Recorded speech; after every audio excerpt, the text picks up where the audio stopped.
not the tooth surface is resorted, but the bone is changed.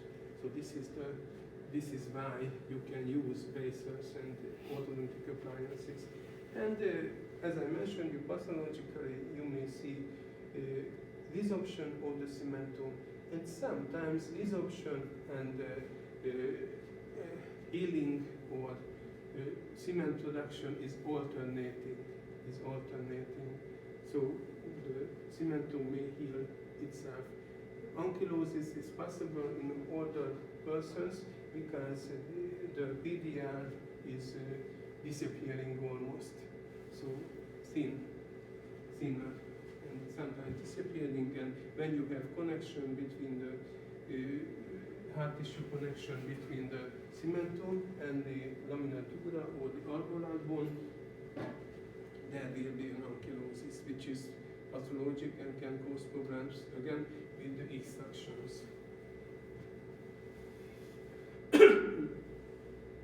Okay, so you can see the principal fibers, the less distinct principal fibers of the periodontium, and the less cells inside, and irregular bone and irregular cementum layer.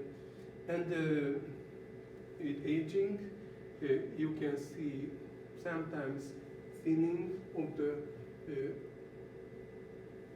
epithelium, but sometimes hyperkeratosis is seen, even leukoplakia, for example. So white patches, white lesions in the oral cavity, the possibility is increasing with aging. And of course, epithelial attachment loss, displacement apically of and shrinkaging or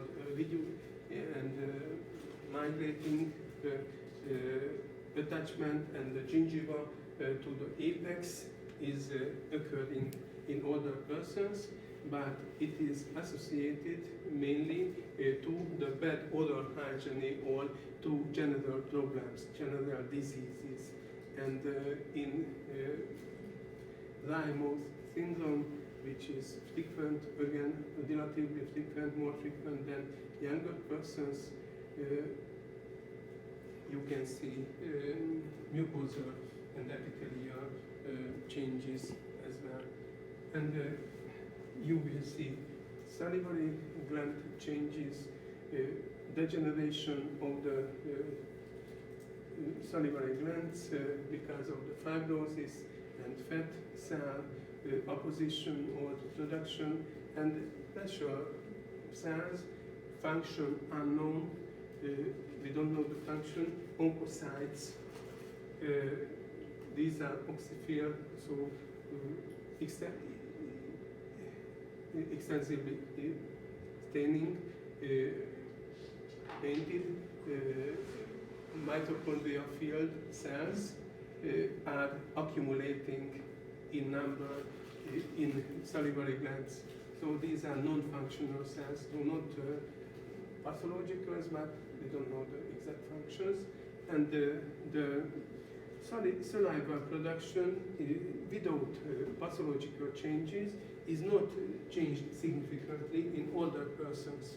In older persons, the amount of saliva is produced is nearly the same as in young person, but we have some changes even physiologically, because the mucin content and the protein content is reduced in the saliva, and xerostomia is frequent, but not because of the aging, but because of the systemic changes. For example, you have general disorders, rheumatoid arthritis, for example, arthritic conditions, and you may take medicines. It can cause a lot of medicine, can affect or reduce the saliva production, and after irradiation, you will see that after irradiation, you will see that the epithelial cells, so